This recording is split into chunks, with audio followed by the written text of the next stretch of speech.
अस्सलामु अलैकुम वरहमतुल्लाहि वबरकातुहू।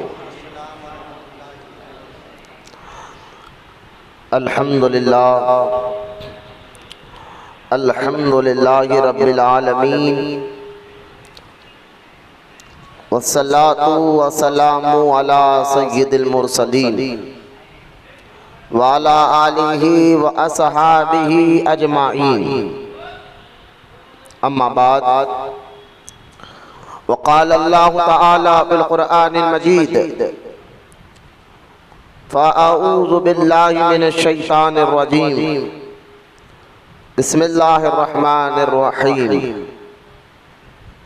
अल्लज़ी युवस्विसु फ़ी सुदूरिन नास मिनल जिन्नति वन नास। आमन्तु बिल्लाहि सदक़ल्लाहुल अलियुल अज़ीम।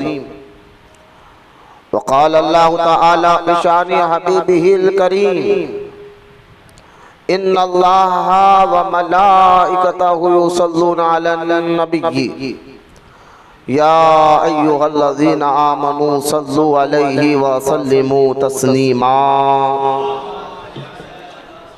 अल्लाहुम्मा सल्लि अला सय्यिदिना व मौलाना मुहम्मद मआदिनिल जूदि वल करम व अला आलिहि व बारिक व सल्लिम। सलातु व सलामन अलैका या रसूल अल्लाह सल्लल्लाहु तआला अलैहि वसल्लम। अम्मा बाद, आज का ये मुबारक दिन जो है बिलखुसूस सैयद अहमद बदियुद्दीन जिंदा शमदार कुतुबुल मदार रज़ी अल्लाह तआला अन्हु की याद में रखा गया है।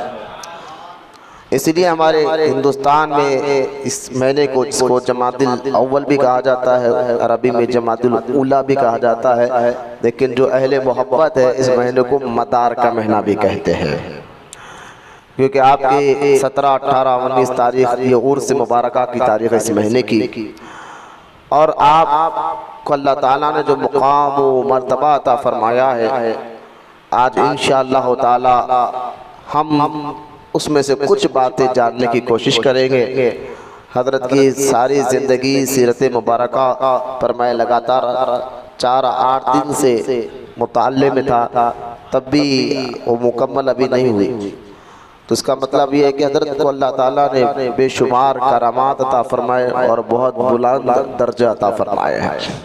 तो आज इंशाअल्लाह हज़रत की ज़िंदगी मुबारक के मुताबिक हमारे खानक़ाए महबूब औलिया की तरफ से इंशाअल्लाह हज़रत की बारगाह में ख़राज अक़ीदत पेश करेंगे और दुआ करेंगे हज़रत के वसीले से अल्लाह ताला हमारे खानक़ाए महबूब औलिया को दिन 11वीं रात 12वीं तरक्की अता फरमाए और तमाम मुरीद और मुतक़ीद को अल्लाह ताला दुनिया और आखिरत में कामयाबी अता फरमाए। लेकिन सबसे पहले आइए कुरान पाक की तरफ। औलिया अल्लाह की शान क्या है, मुकाम व मर्तबा क्या है, दीन को समझने का ज़रिया कुरान है, हदीस है, इजमा है, क़यास है। ये 4 ज़रियों से हम दीन को समझ सकते हैं। जहाँ कुरान पाक में अल्लाह ताला ने नमाज, रोज़ा, हज, ज़कात, हराम, हलाल, जायज़, नाजायज़ का तमाम बातों का जिक्र किया है, तो वहीं पर अल्लाह ताला ने कुरान पाक में अपने महबूब बंदों का भी जिक्र किया है, उनके शानों को भी बयान फरमाया है, उनके मुकाम व मर्तबे को भी बयान फरमाया है। जो आयत मुबारका मैंने तिलावत का शर्फ हासिल किया है, ज़्यादा तबहीद नहीं बांध रहा हूँ मैं, डायरेक्ट मैं आपको चेहरे देखते हुए फ़ौरन मैं आपको मौजू की तरफ ला रहा हूँ। तो अपने पहले आप कुरान में बुजुर्गों की शान को समाप्त फरमाए। जो आयत मुबारका मैंने पढ़ी है, तो शायद ये तो हर बच्चे को जिस तरह सूरह फातिहा याद होती है, इसी तरह हर बच्चे को जो है सूरह फलक, सूरह नास, सूरह इखलास, ये ऐसी सूरह है जो मुसलमान के बच्चे को भी बगैर देखे याद रहती है। तो इसी आयत मुबारका के सूरह नास की कुछ आयत मैंने तिलावत का शर्फ हासिल किया है। इसमें अल्लाह ताला ने वलियों की शान को बयान फरमाया।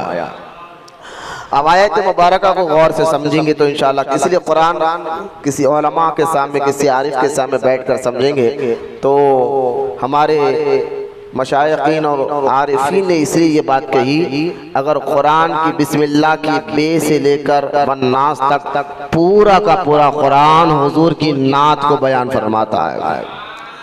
तो खैर और है भी दुरुस्त बात, तफसीर नईमी में हज़रत मुफ्ती नईमुद्दीन मुरादाबादी रज़ी अल्लाह ताला अन्हु ने इस बात पर बहुत डिटेल से बात की कि कुरान हुजूर की नात कैसे बयान करता है, तो बहुत रुक रुक कर उन्हें बात की है। इंशाल्लाह कभी मौका रहा तो हम उस पर भी बात करेंगे। आइए ये आयत मुबारक जिसमें अल्लाह ताला फरमाता है अल्लज़ी युवस्विसु फी सुदूरिन नास, अल्लज़ी लोगो अल्लाह की पनाह मांगो, युवस्विसु यानी वसवसों से। और ये वसवसे कौन डालता है? तो अल्लाह ने फरमाया मिनल जिन्नति वन नास, वसवसे डालने वाले जिन्नात भी होते हैं और इंसान भी होते हैं। ये रख पना अल्लाह की मांग रहा है, लेकिन समझ में ये नहीं आ रहा होगा आपको इसमें वलियों की तारीफ क्या होगा, लेकिन आशिक समझ जाते हैं, लेकिन इसमें तारीफ है वलियों की। आप कैसे वो कैसा, तो पहले आपको वसवसे समझना होगा। वसवसों का आना, क्योंकि शैतान जो है, शैतान का ये शैतान उसके नाम नहीं, इसकी सिफत है। शैतान का लफ्ज़ जो आता है ना, तो खैर हम शैतान बोलते हैं, हमारे जहनों में वो डरानी शक्लें, गंदे गंदे चेहरे आ जाते हैं, ऐसा नहीं है। थोड़ा तसव्वुर करते हैं हम तो समझते हैं, फिल्में ड्रामों में इस तरह के शक्ल बना कर बोलते शैतान ऐसा होता है ऐसा होता है। हकीकत में शैतान को हम देखने की ख्वाहिश भी ना करें, लेकिन उसकी कुछ बातें बुजुर्गों ने बयान फरमाई, जब वो सामने से आता है तो रोंगटे खड़े हो जाते हैं, दिल मारना तेजी से हो जाता है। तो इस तरह की कुछ अलामात बताया कि वो जब सामने आता है तो इस तरह की हरकतें हमारे जिस्म में पैदा हो जाती है। तो खैर शैतान का नाम असल में अल्लाह ताला ने इबलीस रखा, और उससे पहले जब वो फरिश्तों का सरदार था अज़ाज़िल उसका नाम था, लेकिन जब लानती हुआ तो इबलीस हो गया। इबलीस उसका असल नाम है, बाकी के जहाँ कहीं भी शैतान का लफ्ज़ है तो ये नाम नहीं, उसकी सिफत है। और शैतान का माना क्या होता है, अगर अरबी लुगत में हम देखें तो शैतान का मतलब होता है दूर होने वाला, दूर किया गया, हटने वाला, दूर होने वाला।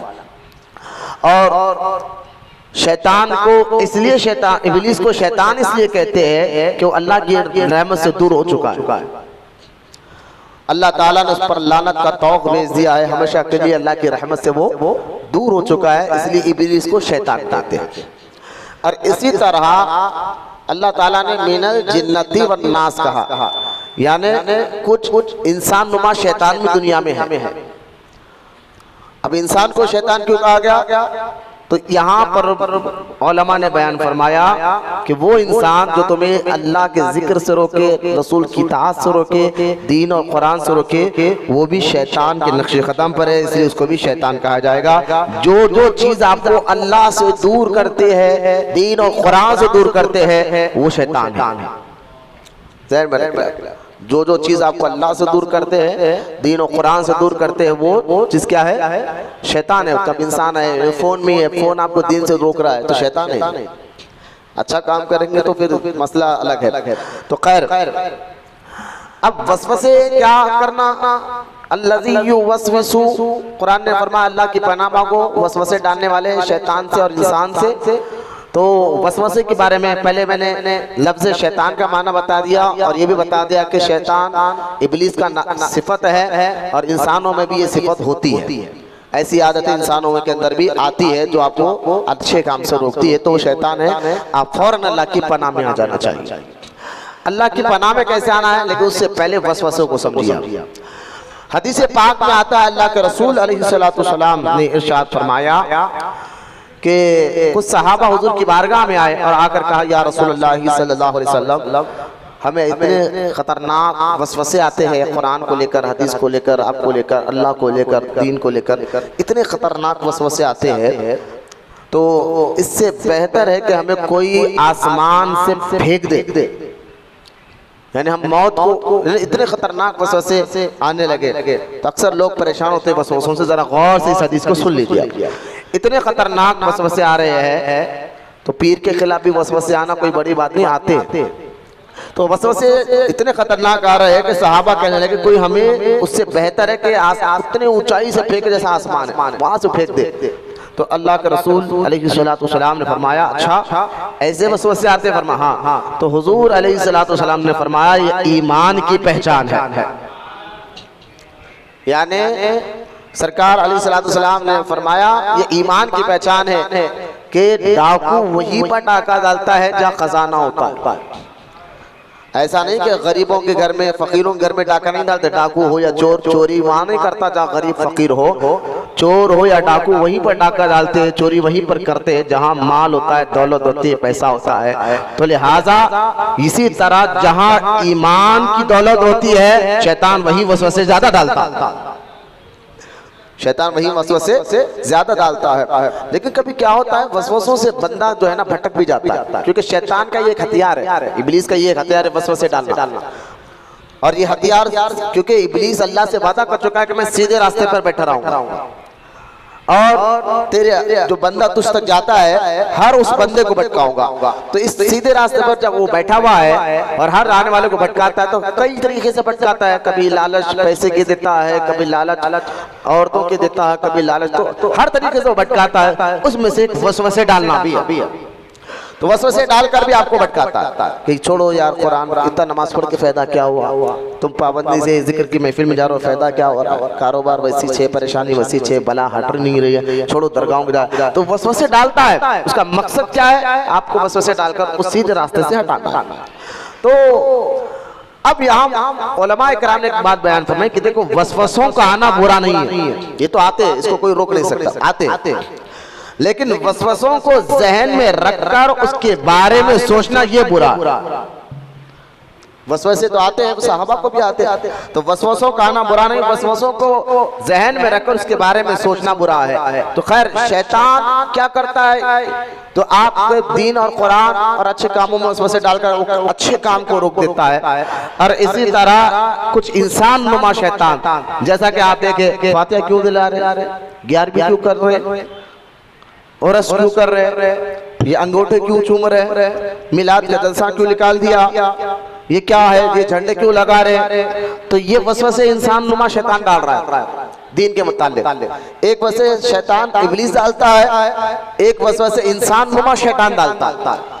और सूरे अनाम आयत नंबर 112 में भी अल्लाह ताला ने इसका जिक्र फरमाया कि अल्लाह ताला ने फरमाया, ए हबीब हमने इंसान नुमा शैतान को ही पैदा किया है और इब्लीस भी है। तो इंसान नुमा शैतान भी होते हैं जो आपको दीन के मुतालिक वसवसे डालते हैं, गलत बातें बिठा देते हैं। तो उसमें जो है दो किस्म के लोग आते हैं जो इंसानों में, एक बदअकीदा आते हैं जो आपको वसवसे डालकर दीन से दूर करना चाहते हैं, बुजुर्गों से दूर करना चाहते हैं, औलिया से दूर करना चाहते हैं। और दूसरे वो फासिक और फाजिर आपका दोस्त जो उसको ना नमाज से मतलब, ना इबादत से मतलब, उसको शराब की महफिल चाहिए, उसको जुए की महफिल चाहिए, उसको जो है बेहयाई के काम चाहिए। तो ये दोस्त भी शैतान के नक्शे कदम पर चलकर छोड़ो यार क्या नमाज पढ़ता, चलना आ जाएंगे। तो लिहाजा इंसान नुमा शैतान भी दुनिया में होते हैं जो आपको दीन और अच्छे काम से रोकते हैं, उनकी पहचान है। अब देखे चाहे वो इब्लीस शैतान हो या इंसान नुमा शैतान हो, ये दोनों आपके साथ रहते हैं। इब्लीस शैतान तो आपके खून के इस तरह रगों में खून दौड़ता है, इस तरह इब्लीस शैतान जो है आपके रगों में दौड़ता है। अल्लाह के रसूल अलैहि सलाम ने फरमाया अगर उसको रोकना हो तो रोजे रखा करो, उसको रोकना हो और रोजे रखा करो। तो खैर ये बुजुर्गान दीन ज्यादातर रोजे से इसलिए रहते थे। अब सवाल ये होता है, ठीक है हजरत, अल्लज़ी युवस्विसु फी सुदूरिन नास मिनल जिन्नति वन नास, वसवसे डालने वाले से अल्लाह की पनाह मांगो। और वसवसे डालने वाले कौन होते हैं, जिन्नात होते, इंसान होते, ये सारी बातें समझ में आ गई। वसवसे क्या है, शैतान इब्लीस क्या है, शैतान नुमा इंसान क्या है, ये बातें तो समझ में आ गई। लेकिन इसमें वलियों की तारीफ कहाँ है, इसमें अल्लाह के नेक बंदों की तारीफ कहाँ है। तो इसमें जो ये लफ्ज है ना अल्लज़ी, इसी लफ्ज में अल्लाह के वलियों की तारीफ है कि अल्लाह ने। अब गौर करें, मैं आपको यहाँ थोड़ा सा इस आयत का खुलासा कर अब आयत जाइए मैं बताता हूँ इसमें औलिया अल्लाह की शान कहाँ है। तो अल्लाह ने फरमाया अल्लज़ी, अल्लाह की पनाह मांगो, अल्लाह की पनाह में आ जाओ, अल्लाह की पनाह में आ जाओ तो अल्लाह तुम्हें शैतानी वसवसे और इंसानी वसवसे से महफूज रखेगा। मालूम क्या हुआ, शैतान इब्लीस नुमा वसवसे से दूर होना चाहते हैं आप और इंसान नुमा शैतान से दूर रहना चाहते हैं, तो आपको क्या करना है, अल्लाह की जो अल्लाह की पनाह में आ जाता है वो इन वसवसों से महफूज हो जाता है।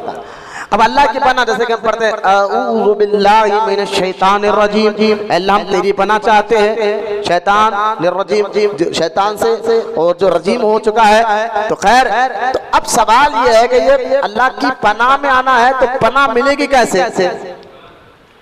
पनाह, अल्लाह की पनाह मिलेगी कैसे? तो आप देखिए यहाँ उलमा फरमाते हैं अल्लाह की पनाह, जो कुरान में अल्लाह कहता है अल्लाह की पनाह में आ जाओ तो शैतान और नुमा इंसान से भी बचोगे, इब्लिस नुमा शैतान से भी बचोगे। तो बुजुर्गान दीन फरमाते हैं, उलमा फरमाते हैं जो औलिया अल्लाह के साथ हो जाता है वो अल्लाह की पनाह में आ जाता है। जो अल्लाह के नेक बंदों के साथ हो जाता है वो क्या हो जाता है? अल्लाह के। तो अल्लाह ने बुजुर्गान दीन को अपने पनाह के जरिए बनाया है। ये बात समझिए, लफ्ज़ अऊज़ु बिल्लाह में भी वलियों की शान है। तो अल्लज़ी युवस्विसु फी सुदूरिन नास मिनल जिन्नति वन नास, अल्लाह की पनाह में आ जाओ तो अल्लाह की पनाह मिलेगी कैसे? ये अंबिया, ये औलिया, या अल्लाह के नेक बंदे जो इनकी सोहबत में आ जाता है, जो इनके संगत में आ जाता है, जो इनके तालीमात पे अमल कर लेता है, वो अल्लाह की पनाह में आ जाता है। इसलिए आप देखें जब वसवसे आते हैं हम पीर के पास चले जाते हैं, तो वसवसे आ रहे हैं तो पीर सही आपको उसका जवाब देते हैं, तो आपका वसवसे खत्म, यानी आप पनाह में आ गए अल्लाह के वली के पास आना रब की पनाह। ये इसमें भी औलिया अल्लाह की शान है। अब ये आयत मुबारक का समझने का, इसलिए आप देखें अब हदीस पाक में जहाँ बेशुमार हदीसें आप सुनते रहते हैं। जब मैं हजरत 11वीं शरीफ में पीर आमिर मीरा सैयदना शेख अब्दुल कादिर जिलानी गौसे आज़म दस्तगीर रज़ी अल्लाह तआला अन्हु का हमने इसमें उर्स मनाया था, वहाँ पर बुखारी और मुस्लिम से सियाह के सही हदीसों से हमने बताया था कल हुब्बु फिल्लाह वल बुग़्ज़ु फिल्लाह, अल्लाह के लिए मोहब्बत और अल्लाह की दुश्मनी, और अल्लाह के नेक बंदों से मोहब्बत के फायदे क्या होते हैं। लेकिन आज मैं आपको बताता हूं अल्लाह के नेक बंदों से दुश्मनी रखना कितना बड़ा नुकसान। यह आयत समझ गए, हदीस पाक आ जाए। अल्लाह के रसूल अलैहिस्सलाम ने फरमाया कि अल्लाह ताला ने फरमाया जो मेरे वली से दुश्मनी रखता है अल्लाह उसे ऐलान जंग करता है। जो अल्लाह के नेक और वलियों से दुश्मनी रखता है अल्लाह फरमाता है कि मैं उससे ऐलान जंग करता हो। अब इस हदीस की शरह करते हुए बड़े बड़े उलमा ने बहुत प्यारे नुक्ते बयान फिर में आए। उन नुक्तों में से आपको दो नुक्ते आपके सामने रखता हूँ इस हदीस पाक की, ताकि आपको औलिया अल्लाह की शान समझ में आ जाए। उन नुक्तों में से पहला नुक्ता यह है जिसमें उलमा ने बयान फरमाया कि मतलब क्या है कि जो वली से दुश्मनी रखे अल्लाह उससे ऐलान जंग करता है। तो मतलब क्या है? अल्लाह से तो कोई जंग कर नहीं सकता, जिसने की थी उसको अल्लाह ताला ने एक लंगड़े मच्छर से खत्म कर दिया, जिसको नमरूद कहा जाता है, जिसने कोशिश की थी अल्लाह ने एक लंगड़े मच्छर के जरिए उसको जो है जहन्नुम रसीद कर दिया। तो अब ये जो कहा जा रहा है कि वलियों से दुश्मनी अल्लाह से जंग करने के बराबर होगा, तो अब यहाँ पर इसका मतलब क्या है? तो उलमा फरमाते इसका मतलब पहला नुक्ता ज़हन में रखे, जो वलियों से दुश्मनी करता है अल्लाह से जंग करने का मतलब यह है कि उसका ईमान खत्म हो जाता है, यानी इसकी ईमान, उसका अकीदा ईमान जो इस्लाम बाकी नहीं रहता। वलियों से दुश्मनी करने से ईमान और अकीदा बाकी नहीं रहता, उसके ईमान खत्म हो जाता है। ये पहला नुक्ता इस हदीस पाक का। अल्लाह हमारे दिलों में बुजुर्गों की मोहब्बत और उनकी तालीमात पे अमल की तौफीक अता फरमाए। और दूसरा इस हदीस पाक का नुक्ता ये है, उलमा ने फरमाया कि देखो जहां भी सजा का ऐलान होता है, हदीस हो या कुरान, ये काम नहीं करोगे तो ये सजा है, ये काम नहीं करोगे तो ये सजा है। तो जहां हदीस के जरिए कुरान की आयत के जरिए पता आपको चल जाए अगर ये काम करोगे तो उसका ये फायदा, नहीं करोगे तो इसकी ये सजा है, तो जो काम ना करोगे उसकी सजा का ऐलान हो जाए। तो अब इस हदीस के तहत क्या कहा जाए? तो वलियों से दुश्मनी करेगा अल्लाह उससे ऐलान जंग करेगा, यानी यहाँ अल्लाह ताला ने सजा रखी है, अगर ये काम करोगे तो ये सजा है, सजा रखी है। तो अब पता चला कि वलियों का अदब, जिस तरह अब जो चीज इस्लाम का कानून शरीयत में जो काम ना करने पर या करने पर सजा या सवाब का दारोमदार होता है, तो वो काम या तो फर्ज होता है या तो वाजिब होता है। वो काम फर्ज काम नहीं करेंगे तो सजा मिलेगी, करेंगे तो सवाब, वाजिब काम नहीं करेंगे तो सजा मिलेगी, नहीं करेंगे तो सवाब, सब में करेंगे तो सवाब, नहीं करेंगे तो सजा। तो अब देखें सजा और सवाब का दारोमदार या तो फर्ज चीजों पर होता है या वाजिब चीजों पर होता है। या तो फर्ज चीजों पर होता है या वाजिब चीजों पर होता है। अब इस हदीस में बता दिया गया कि वलियों से दुश्मनी अल्लाह से जंग करने के बराबर है। तो पता क्या चला, औलिया अल्लाह का अदब या तो इस्लाम में फर्ज है या तो वाजिब है, क्योंकि सजा का ऐलान हो रहा है। फर्ज है या तो वाजिब है। तो यहाँ पर उलमा फरमाते हैं बुजुर्गों का अदब करना हर अहले ईमान पर वाजिब है। अब ये दो, एक कुरान की आयत, एक हदीस पाक, ताकि आपका ज़हन ताज़ा रहे, हम किसका जिक्र सुन रहे हैं, ताकि अदब मलूज रहे, ज़ाहिर में बातिन में आपका अदब ताज़ीम इज्जत के साथ आप अब बुजुर्गों के वाक़यात आप समझे कि अल्लाह ताला ने उनको कैसे शान अता फरमाया है, कैसा मुकाम और मर्तबा अता फरमाया है। आज जिस बुजुर्ग का हम जिक्र सुन रहे हैं तो हमने कुरान हदीस से औलिया अल्लाह की शान को समझा है। अल्लाह हमें समझने की तौफीक अता फरमाए, अमल की तौफीक अता फरमाए। अब आए हदीस से, आप आ जाए सरकार सैयदना अहमद बदियुद्दीन जिंदा शमदार रज़ी अल्लाह ताला अन्हु के बारे में। अब कौन है, क्या है, तो आप जो है 242 हिजरी में 242 242 हिजरी में मुल्क शाम के शहर हलब वहां पैदा हुआ। 242 हिजरी में मुल्क शाम के शहर हलब में पैदा हुए और 608 हिजरी में पर्दा फरमाया।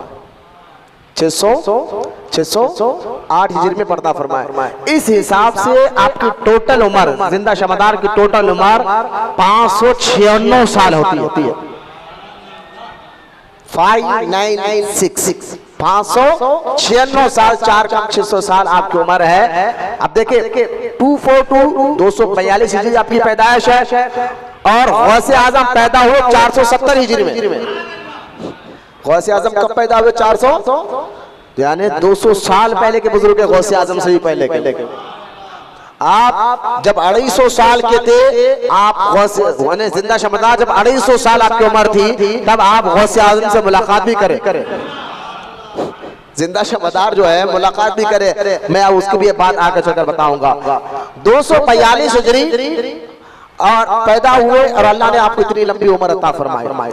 आपके वालिद का नाम है हजरत सैयदना अली हलबी रजी अल्लाह ताला अन्हु।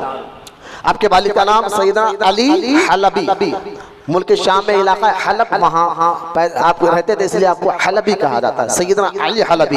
और जिंदा शमदार के माँ का नाम है सैयदा फातिमा सानी, सैयदा फातिमा सानी, जिसको लोग बीबी हाजरा के नाम से पुकारा करते थे। आपके वालिद और वालिदा का नाम आप सुनिए। अब आगे बढ़ते, आपका नस्ब, आपका खानदान। हजरत जिंदा शमदार का खानदान वालिद की तरफ से इमाम हुसैन से मिलता है और वालिदा की तरफ से इमाम हसन से मिलता है। आप जिंदा शमदार वालिद की तरफ से इमाम हुसैन की औलाद में से आते हैं, वालिदा की तरफ से इमाम हसन रजी अल्लाह ताला अन्हु की औलाद से आते हैं। और आपको इसलिए नजीफु तरफैन कहा जाता है।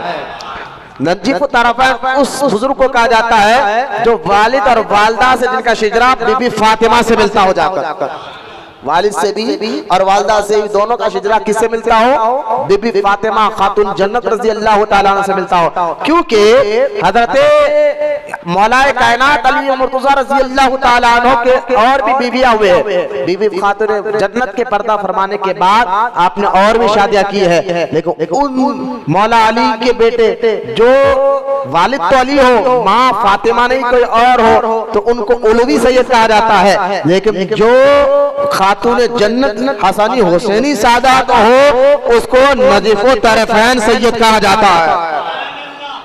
और ये सैयद का मुकाम उन सैयदों से भी बड़ा होता है जिनके माँ फातिमा रजी अल्लाह ताला अन्हा। ये भी एक थोड़ा सा शरई नुक्ता ज़हन में रखते चले। अब आपके वालिद जिनका नाम हजरत सैयदना अली हलबी था, आप तरह इनका शिजरा, जिंदा शमदार का शिजरा सुने कि किस तरह कुछ वास्तों से आपका शिजरा इमाम हुसैन तक जाकर मिल जाता है रजी अल्लाह ताला अन्हु। ये खानदानी शिजरा आपको बता रहा हूँ। आपके वालिद का नाम सैयद हलबी, उनके वालिद का नाम सैयद बाहुद्दीन, उनके वालिद का नाम सैयद ज़हीरुद्दीन, उनके वालिद का नाम सैयद अहमद, उनके वालिद का नाम सैयद मोहम्मद, उनके वालिद का नाम सैयद इस्माइल, उनके वालिद का नाम इमाम उल आइम्मा इमाम जाफर सादिक रज़ी अल्लाह ताला अन्हु, उनके वालिद का नाम हजरत सैयदना इमाम मोहम्मद बिन बाकर रज़ी अल्लाह ताला अन्हु, और उनके वालिद का नाम हजरत सैयदना इमाम ज़ैनुल आबिदीन रज़ी अल्लाह ताला अन्हु, और उनके वालिद का नाम सैयदना इमाम हुसैन रज़ी अल्लाह ताला अन्हु, और उनके वालिद का नाम मौलाए कायनात सैयद सादात अलीउल मुर्तज़ा रज़ी अल्लाह ताला अन्हु। ये आपके वालिद की तरफ से शिजरा, वालिदा की तरफ से आप इमाम हसन मुसन्ना से इमाम हसन तक मिल जाते हैं। ये आपका शिजरा नसब है। और मैं अक्सर एक बात कहता हूँ, खानदान जिस तरह बच्चे की यानी माँ बाप की प्रॉपर्टी का हिस्सा बच्चों को मिलता है, माँ बाप का दौलत का हिस्सा बच्चों को मिलता है, इसी तरह माँ बाप के अखलाक और आदात भी बच्चों के अंदर मुंतकिल होते हैं। बच्चों कहते आते हैं तो जिनके वालिद यानी हजरत जिंदा शाह मदार के वालिद से लेकर ऊपर तक सबके सब वली कुतुब अब्दाल के मकाम पर, और वालदा भी वली और ऊपर तक सबके सब वली। तो सोचिए जिनके दादा परदादा नाना परनाना सबके सब बड़े बड़े औलिया गुजरे हो, तो उनका बेटा जिंदा शाह मदार नहीं हो तो क्या होगा? रज़ी अल्लाह ताला अन्हु। ये आपका शिजराए नसब मैंने आपके सामने बयान किया। शिजराए तरीक़त को आप सुनिए, जरा जुमा में ये बयान नहीं कर सका था, शिजराए तरीक़त भी आप सुन लीजिए। हजरत जिंदा शाह मदार रज़ी अल्लाह ताला अन्हु मुरीद है हजरत सैयदना ख्वाजा बायज़ीद बुस्तामी के, ख्वाजा बायज़ीद बुस्तामी रज़ी अल्लाह ताला, जिनका असल नाम सैयदना शेख मोहम्मद तैफूर था। लोग ख्वाजा बायज़ीद बुस्तामी के नाम से जानते थे। ख्वाजा बायज़ीद बुस्तामी रज़ी अल्लाह ताला अन्हु के आप मुरीद और खलीफा है जिंदा शाह मदार। तो आपके जो पीर मुर्शिद है ख्वाजा बायज़ीद बुस्तामी रज़ी अल्लाह ताला, उनके जो पीर मुर्शिद है हज़रत सैयदना इमाम जाफर सादिक रज़ी अल्लाह ताला, और उनके जो इमाम जाफर सादिक को जो आप खिलाफत थी वो है हजरत आपके नाना सगे नाना हजरत सैयदना मोहम्मद कासिम रज़ी अल्लाह ताला अन्हु। ये इमाम जाफर सादिक के सगे नाना भी है और अबू बकर सिद्दीक रज़ी अल्लाह ताला अन्हु के पोते भी है, नाना भी है, पोते सिद्दीक अकबर के पोते भी है।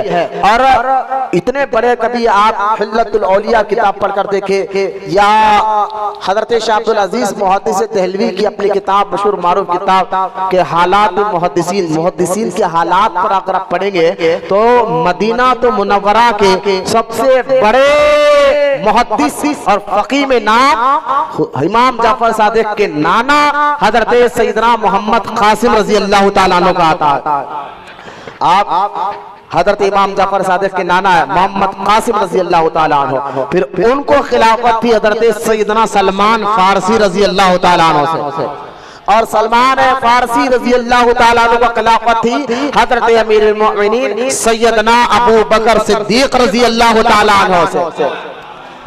जरा ये सिलसिले को नक्शबंदी सिलसिला भी कहा जाता है, लेकिन ख्वाजा बायज़ीद बुस्तामी के दौर में सिलसिला तैफूरिया के नाम से जाना जाता है। सिलसिला है कभी गौसे आज़म तो पैदा हुए नहीं थे, गरीब नवाज तो पैदा हुए नहीं थे, तो कादरी चिश्ती नक्शबंदी सोहरवर्दी अभी ये नाम आपने सुना नहीं होता, ये तो उस पहले की बात है ना। उस वक्त सिलसिले तैफूरिया चल रहा था पूरे बगदाद में, पूरे बगदाद के अरब के इलाकों में, मुल्क शाम और ईरान के इलाकों में तैफूरिया सिलसिले के बहुत मुरीद थे, जिनमें ख्वाजा बायज़ीद बुस्तामी रज़ी अल्लाह ताला अन्हु के मुरीद आते थे। तो हजरत जिंदा शाह मदार ख्वाजा बायज़ीद बुस्तामी रज़ी अल्लाह ताला अन्हु के मुरीद और खलीफा।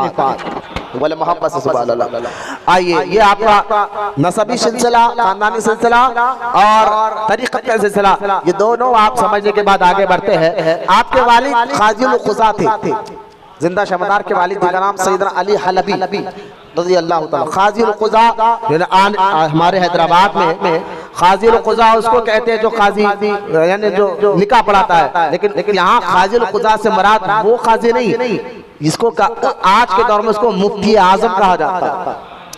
आपके वालिद क़ाज़ी क़ुज़ा अपने वक्त के मुफ्ती आज़म और जज का मुकाम रखते थे, लोग आपसे फैसला कराते थे। तो आप वालिद ने दुआ की अल्लाह ताला की बारगाह में, क्योंकि 3 बेटे हो चुका गुजर चुके थे, तो आखिरकार आपने दुआ की तो अल्लाह ताला ने गैब से सैयदना अली हलबी के क़ल्ब में लक़ा किया और फरमाया कि अली हलबी, अब मैं तुझे एक ऐसा बेटा दूंगा और उसको ऐसी जिंदगी अता फरमाऊंगा, ऐसी जिंदगी अता फरमाऊंगा लंबा, यानी दुनिया में इतना लंबा रखूंगा लोग उसको कहेंगे कि जिंदा शामदार है ये। माँ बाप की दुआ बच्चों के हक में फौरन कबूल भी होती है। लिहाजा अब मैं इन बातों पर नहीं, मैंने जुमा में खिताब कर दिया है, बहुत जो बातें नहीं बयान की वो आपके सामने रखने की कोशिश करूंगा इंशाअल्लाह। हजरत सैयदना अली जिंदा शामदार आपको क्यों कहते हैं, मैंने आपको इसकी एक वजह बता दिया। कुतुबुल मदार क्यों कहते हैं, तो जुमा में मैंने इसकी बहुत डिटेल बयान किया है। बस इतना समझे कि कुतुबुल मदार का एक नाम होता है कुतुबुल अख्ताब, कुतुब आलम, ये कुतुबुल मदार की टाइटल है। कुतुब वो होता है जो आम वलियों की विलायत दे सकता है, अगर कोई करे तो अल्लाह के हुक्म से आम वलियों की विलायत भी खींच सकता है। और कुतुबुल मदार वो होता है जो कुतुब को भी विलायत से खींच सकता है। कुतुबुल मदार का मुकाम होता है जो कुतुब को भी विलायत से हटा सकता है। तो खैर ये कुतुबुल मदार यानी आपका एक टाइटल है। जिंदा शामदार क्यों कहते हैं, आपको अल्लाह ने लंबी उम्र अता फरमाई, उसकी एक वजह मैंने आपको बयान कर दिया है। सैयदना अली हलबी रज़ी अल्लाह ताला की दुआ कबूल हुई और अल्लाह ताला ने 242 हिजरी 242 और ईद उल फितर के दिन यानी 1 शव्वाल को ईद उल फितर के दिन सुबह सुबह के वक्त आपकी वालिदा बीबी फातिमा सानी और बीबी हाजिरा जिनको कहा जाता था, बहुत आबिदा ज़ाहिदा, वो फरमाती है कि मेरे घर 1 शव्वाल को यानी ईद उल फितर की फजर के टाइम से पहले जब ये मेरा बेटा सैयद अहमद बदियुद्दीन पैदा हुए तो मेरे घर में अजीब सा एक उजाला, रोशनी ही रोशनी फैल गई। क्यों ना फैलती, बरेली के इमाम अहमद रजा खान अलैहि रहमत रिजवान ने तो इसलिए फरमाया कि तेरी नस्ल पाक में है बच्चा बच्चा नूर का, तू है ऐने नूर या रसूल अल्लाह, तेरा सब घराना नूर का। आप अलैहि रहमत रिजवान की वालिदा फरमाती है, जिंदा शामदार की माँ फरमाती है, क्योंकि हलब के इलाके में गरानी बड़ी महंगी हो गई थी, बारिश नहीं हो रहा था, बारिश नहीं हो रही थी, लोग तंगी में बहुत गुजार रहे थे। लेकिन जिस दिन आप पैदा हुए कि अल्लाह ताला ने आपको ईद का तोहफा अता फरमाया, समझे वहां के लोगों को, जब आप पैदा हुए बारिश होना शुरू हो गई और आपकी पैदाइश की वजह से फिर हरियाली आम हो गई, गिरानी ठंडी हो गई, यानी महंगी से गिरानी सस्ती हो गई। इस तरह अल्लाह ताला ने आपकी बरकत से हलब के लोगों को एक बहुत बड़ी मुसीबत से छुटकारा अता फरमा दिया था। लिहाजा हजरत जिंदा शामदार को अल्लाह ने क्या क्या बताओ, बचपन की बातें बता रहा हूँ, किस तरह अल्लाह ताला ने आपको ये मुकाम मर्तबा। शामदार रज़ी अल्लाह ताला अन्हु आप जब पैदा हुए तो आपके माँ ने और आपके वालिदैन ने आपका नाम सैयद अहमद रखा। आपका नाम सैयद अहमद आपका नाम है। और आपको बदियुद्दीन इसलिए कहा जाता है कि आप जो है लोगों, हजारों लाखों दिलों के लोगों में दीन की मोहब्बत को डाला था, इसलिए आपको सैयद अहमद आपका नाम, क्योंकि पहले बुजुर्गान दीन अपने बच्चों के नाम या तो अब्दुल्ला, अब्दुल रहमान, अब्दुल करीम या तो मोहम्मद या तो अहमद रखते थे। ये अपनी एक बड़ी फजीलत रखता है, जुम्मा में मैंने इस पर भी बयान किया, वो बयान रिकॉर्ड हो चुका है। फिर आप उमर मुबारक सैयद अहमद बदियुद्दीन रज़ी अल्लाह ताला अन्हु की उम्र मुबारक 4 साल 4 महीने 4 दिन की हुई तो आपके वालिद मोहतरम ने अपने इलाके के बहुत बड़े बुजुर्ग आरिफ कामिल हजरत सैयदना हुज़ैफा मुरक़शी, सैयद हुज़ैफा मुरक़शी रज़ी अल्लाह ताला उनकी बारगाह में पेश किया। फरमाइए बच्चे की तालीम फरमाइए। आपकी तालीम सैयदना हुज़ैफा मुरक़शी रज़ी अल्लाह ताला ने पढ़ा, जो अपने वक्त के बहुत बड़े आलिम और आरिफ थे। तो आप 4 साल 4 महीने में आप अपने उस्ताद से पढ़ने लगे, लेकिन 5 साल की उम्र में हाफिज़ कुरान हो चुके थे। इतने कम वक्त में आप पूरा कुरान हिफ्ज़ कर लिया। तो इस पर भी मैंने जुमा में बयान किया कि बच्चों को पढ़ाना चाहिए। तो खैर, तो वली कभी माज़अल्लाह जाहिल नहीं होता। फिर आपकी उम्र 14, क्योंकि आपके इंटरेस्ट को देख के, आपके पेशानी को देखकर हुज़ैफा मुरक़शी समझ गए थे कि ये वक्त आम बच्चा नहीं है, बहुत बड़ा अपने वक्त का वली गुजरने वाला है। तो बड़ी तवज्जो से आपको पढ़ाया। तो 14 साल की उम्र तक हजरत जिंदा शमदार रज़ी अल्लाह ताला अन्हु कुरान के अलावा तौरात के भी हाफिज हो चुके थे, ज़बूर के भी हाफिज हो चुके थे, इंजील के भी हाफिज हो चुके थे। कुरान, हदीस, तफसीर, सारे उलूम में 14 साल की उम्र में आप महारत हासिल कर चुके थे। 14 साल की उम्र में आप अपने वक्त के बहुत बड़े मुफ्तियों के नाम से अपने शहर हलब में पहचाने जाते थे। बड़े बड़े उलमा का दौर था वो दौर। अगर आप 242 हिजरी का दौर पढ़ेंगे, वो दौर ऐसा नहीं था जो आज का दौर है, एक आध मुफ्ती नजर आता होगा। वो दौर बड़े बड़े मुहद्दिस, फुक़हा, औलिया का दौर था। और ऐसे लोगों में सबसे बड़े मुफ्ती का टाइटल मिलना ये मामूली बात नहीं है। गौर करें, अब मामूली बात नहीं है कि ऐसे मौके पर सबसे बड़े मुफ्ती का आपको लक़ब मिला। इससे अंदाजा करें कि अल्लाह ने आपको कैसा मुकाम, मर्तबा और बचपने में आपको कैसी ज़हानत अता फरमाई थी। 14 साल की आपकी उम्र मुबारक हुई, पूरा मुकम्मल उलूम ज़ाहिर हासिल कर लिया। आपके वालिद का इंतकाल हो चुका था। फिर आपने अपनी माँ के पास कुछ दिन गुजारे और गुजारने के बाद फिर आपने अपनी माँ से इजाजत तलब की कि माँ, दुनिया में यहाँ दिल नहीं लगता, इजाजत दीजिए कि आप मेरे अपने सारे हक माफ कराइए और मैं जाता हूँ दीन की खिदमत के लिए। तो आपकी माँ भी तो हुसैनी शहजादी थी ना, बिल्कुल दिलो जान से इजाजत दी। आप अपने मुल्क शाम के इलाके हलब से निकले ताकि हज करने जाए, लेकिन कुछ दूर जाकर जंगल के पहाड़ी इलाके में बैठकर इबादत कर रहे थे। इरादा तो मक्का जाने का था, लेकिन दिल में बार बार ख्याल आ रहा था कि मस्जिद अक्सा की तरफ जा। तो बार बार जब ख्याल आया, 1 से 2 बार, 3 से 4 बार ख्याल आया, तो आप और जंगल से, पहाड़ी की तरफ से नीचे निकले और गैब से एक निदा आई कि ए अहमद बदियुद्दीन, तुम्हें मस्जिद अक्सा की तरफ जाओ, वहाँ तुम्हारा कुछ हिस्सा रखा हुआ है। वहाँ आपकी मुलाकात जो है, जब आप पहुंचे तो आपकी मुलाकात ख्वाजा बायजीद बुस्तामी रज़ी अल्लाह ताला अन्हु के साथ। फिर आप जिंदा शमदार रहमतुल्लाहि ताला अलैह ख्वाजा बायजीद बुस्तामी रज़ी अल्लाह ताला की खिदमत में 2 साल रहे, मुरीद हुए, खिलाफत आपको दी गई। 2 साल के बाद ख्वाजा बायजीद बुस्तामी रज़ी अल्लाह ताला का इंतकाल हुआ। ख्वाजा बायजीद बुस्तामी कौन है? फरीदुद्दीन अत्तारी ने अपनी किताब तज़किरतुल औलिया में इनके बारे में जो लिखा है, आप पढ़े, आप समझे, आप परेशान हो जाएंगे। अल्लाह ने आपको बहुत बड़ा ऊंचा मुकाम, मर्तबा अता फरमाया है। खैर, जुमा के बयान में मैंने ख्वाजा बायजीद बुस्तामी के मुतालिक एक वाक़या सुनाया था, आप उसको सुन सकते हैं। आप उस वाक़े की तरफ नहीं ले जाऊंगा। बहुत बड़े आरिफ बिल्लाह जिसका अदब जुनैद बगदादी भी करते थे, वो है ख्वाजा बायजीद बुस्तामी रज़ी अल्लाह ताला अन्हु, जहां जुनैद बगदादी भी जिसका अदब से नाम लिया करते थे। तो खैर, हजरत जिंदा शमदार रहमतुल्लाहि ताला अलैह 2 साल आपके पीर की खिदमत में रहे। जब पीर और मुर्शिद का इंतकाल हुआ, आपका दिल थोड़ा सा मखमूम हुआ। फिर आप मक्का मुकर्रमा में आए, हज अदा किया। 19 साल आपकी उम्र है, हज अदा किया और कुछ दिन मक्का में रहे। जब मक्का में इबादत रियाजत में वक्त गुजारने लगे, अचानक आप काबे के सामने काबे को देखते बैठे थे। नींद का गलबा हुआ और नींद का एक झटका लगा। तो ख्वाब में अल्लाह के रसूल रहमते कौनैन सल्लल्लाहु अलैहि वसल्लम तशरीफ लाए और लाकर फरमा, अहमद हमारे पास नहीं आओगे, हमारे पास नहीं आओगे।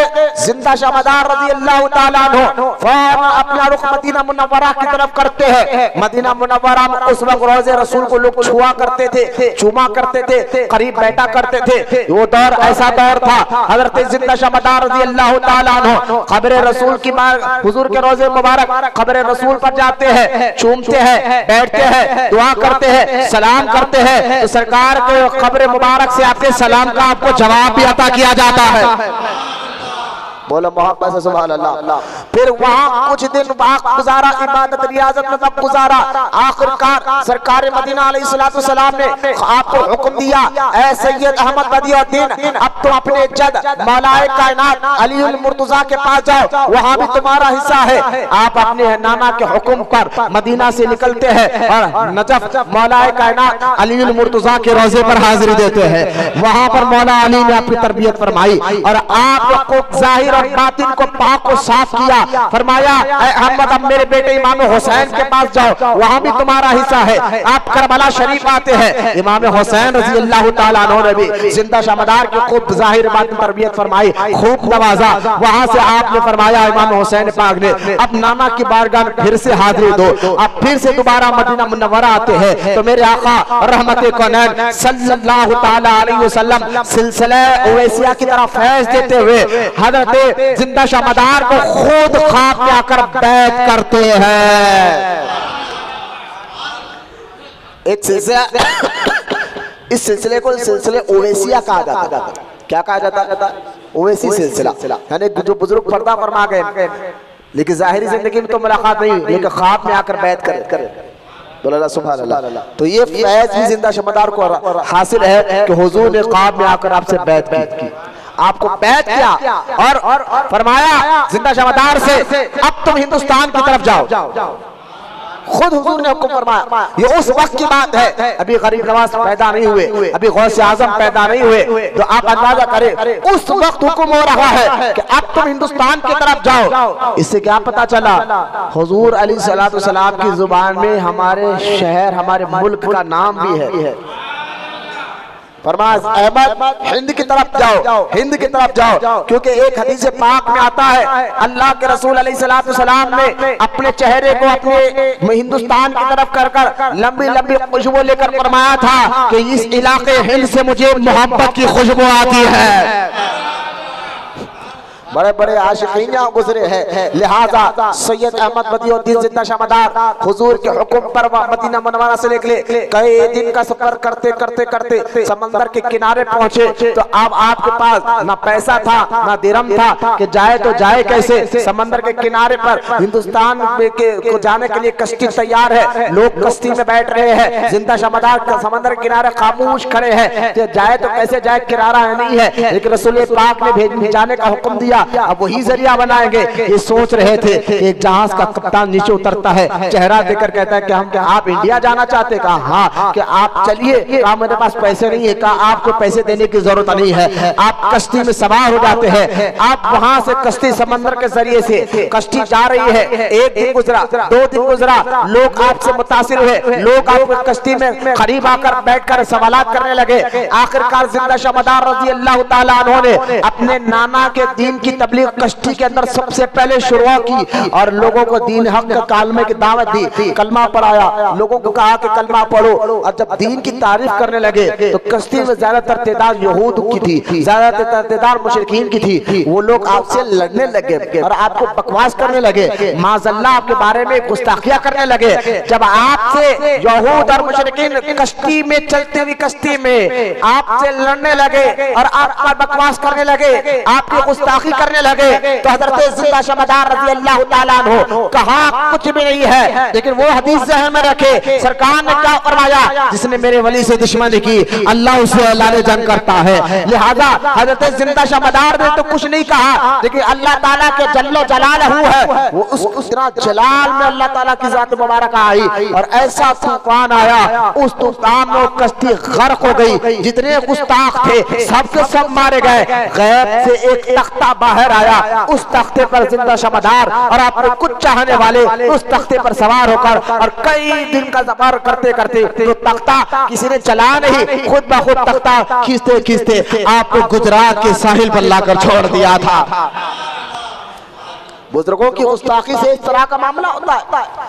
लिहाजा सारा के लोग गर्क हो गए, लेकिन तख्ती का आ जाना, फिर उस तख्ते पे बैठना और बगैर चलाए तख्ता आपको हिंदुस्तान तक लाना, यकीनन ये आपकी करामत है और खुदा की कुदरत है।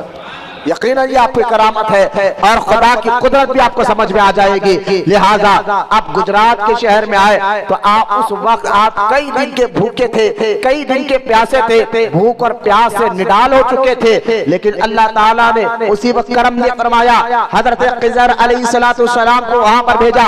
खिज़र अलैहिस्सलाम ने आपको लेकर कहा कि ए जिंदा शमदार अहमद बदियुद्दीन, आप मेरे साथ चलिए। आप उनके साथ जाने लगे।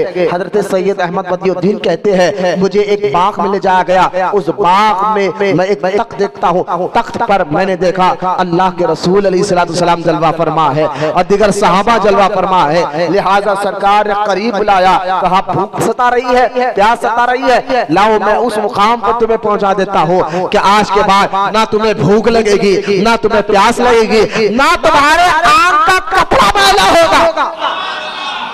बोलो मोहब्बत सुभान अल्लाह। सरकार ने एक मामले में जिंदा शमदार को उस मुकाम पर पहुंचाया और उस मुकाम को तरीक़त में समादियत का मुकाम कहते हैं।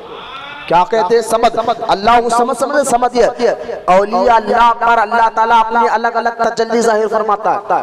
किसी वली पर रहमान वाली तजल्ली डालता है, किसी वली पर करीम वाली तजल्ली डालता है, किसी वली पर रहीम वाली तजल्ली डालता है। और जिस तजल्ली में जिस तजल्ली को वो डालता है, अब रहमान जब्बार सत्तार ये नाम अल्लाह के जलाली है और इस नाम की तजल्ली जिस वली पर पड़ती है वो वली भी जलाली बन जाता है, वो वली भी जलाली बन जाता है। और करीम रहीम ये सिफत अल्लाह की जो है रहम करने वाली है और ये सिफत जिस वली पर पड़ती है वो वली सबर वाले बन जाते हैं, सबर वाले बन जाते हैं। आप कहेंगे ये क्या आप कह रहे हो? अल्लाह अपनी तजल्ली डालता है। मैंने कहा ये भी कुरान से साबित है। कुरान में आपने नहीं पढ़ा कि मूसा अलैहिस्सलाम ने अपने बीवी के लिए जो है आग की तपिश देखा, सर्दी के दिन है, बीवी को ठंड ज्यादा लग रही है तो जंगल में रुकाकर उजाले की तरफ मूसा अलैहिस्सलाम का कुरान कहता है सूरह तहा में और मौजूद है कि हजरत मूसा अलैहिस्सलाम जब उस तरफ गए जहां आपको देखा कि रोशनी नजर आ रही है, करीब गए तो देखा रोशनी नहीं बल्कि झाड़ से रोशनी आ रही थी, झाड़ से रोशनी आ रही थी और झाड़ से आवाज आई मूसा मैं तेरा खुदा हूँ। मतलब माज़अल्लाह कि जो झाड़ खुदा नहीं था, उस झाड़ पर अल्लाह ने अपनी तजल्ली को डाला था। कुरान की आयत का मतलब क्या है कि उस झाड़ पर अल्लाह ताला ने अपनी तजल्ली को डाला था। तो मुझे बताइए जब अल्लाह ताला अपनी तजल्ली झाड़ पे डाल सकता है तो अपने महबूबों पे क्यों नहीं डाल सकता था? अगर कोई वहां भी कहे कि ये क्या बोल रहे, तजल्ली आ गई, कहते रहीम वाली तजल्ली, करीम वाली तजल्ली। मैंने कहा जो बुजुर्गानी दिन बोलते हैं वो कुरान हदीस को सामने रखकर बात करते हैं, वरना ये आयत का माना क्या निकालोगे कि जो झाड़ चमक रहा है, झाड़ चमक रहा है। तो खैर हजरत जिंदा शाह मदार रज़ियल्लाहु ताला अन्हु को अल्लाह ताला ने मुकामे समदियत का मुकाम अता फरमाया था।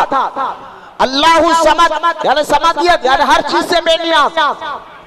बोलो ना सुभान अल्लाह। अब सुनिए बुजुर्गान दिन फरमाते हैं कि जिस वली को मुकामे समदियत मिल जाता है, हम शरीयत तरीकत वाले, हम सूफी, हम बुजुर्गों के चाहने वाले ना, जरा इसकी अलामतें सुनिए आप। बुजुर्गान दिन फरमाते हैं जब सूफी इस मुकाम पर पहुंच जाता है मुकामे समदियत के, अल्लाहु समद, अल्लाह बेनियाज है, समदियत यानी समद वाली सिफत, इस मुकाम पर वली को जब मुकाम मिल जाता है तो उसकी अलामतें क्या होती है? तो यहाँ औलिया फरमाते हैं जब सूफी इस मुकाम पर पहुंचता है दुनिया के खाने पीने की उसे हाजत नहीं होती। बोलो ना सुभान अल्लाह। दुनिया के खाने पीने से उसको हाजत नहीं होती, कमजोरी और बुढ़ापे से भी वो दूर हो जाता है, कमजोरी और बुढ़ापे से भी वो दूर हो जाता है। उसका लिबास पुराना और मैला नहीं होता है। और जो कोई अब देखिए मुकामे समदियत का जिमरा, जो कोई उसके जमाले बा कमाल को देखता है तो बेइख्तियार सजदे में गिर जाता है।